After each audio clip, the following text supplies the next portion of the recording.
নষ্ট করে ক্ষমতায় ফেরার চেষ্টা হচ্ছে, মন্তব্য সোহেল তাজের।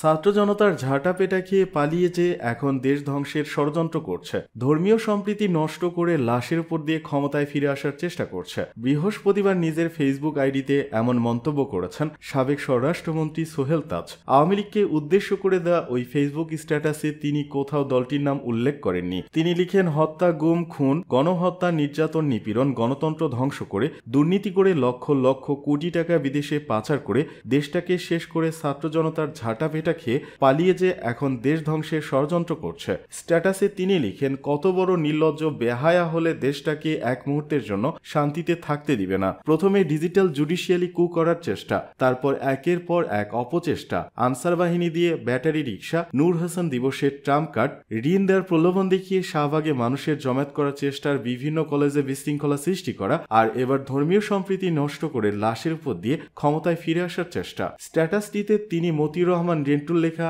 আমার ফাঁসি চাই ও অন্তরালে হত্যাকারী প্রধানমন্ত্রী বই দুটো সবাইকে পড়তে অনুরোধ করেন। তিনি লেখেন, নীতি আদর্শ বিচ্যুত খারাপ মানুষের প্রশংসা আমার প্রয়োজন নাই, আমি আপনাদের চিনি। নষ্ট পচা নীতি আদর্শ বিচ্যুত লুটেরা খুনি, হত্যা, গুম, নির্যাতনকারীদের সমর্থক সকলকে বলবো অনতিবিলম্বে আমার এই ফেসবুক পেজটি আনফলো করতে। আর অনুরোধ থাকবে নিজের বিবেককে জাগিয়ে আত্মোপলব্ধি, আত্মসমালোচনা করে অনুশোচনা করার। আজ বাইতুল মোকাররমে বিক্ষোভ করবে হেফাজতে ইসলাম।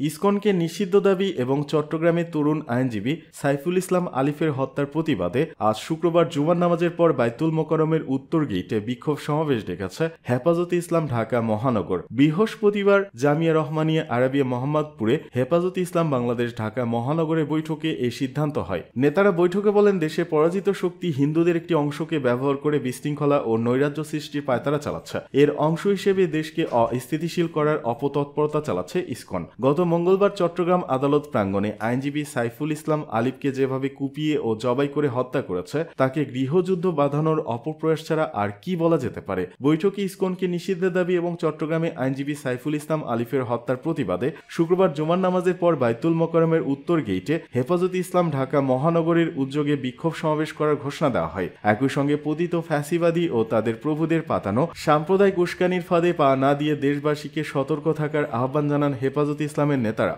হাসিনার পালানোর কথা স্মরণ করিয়ে যা বললেন ফারুকী।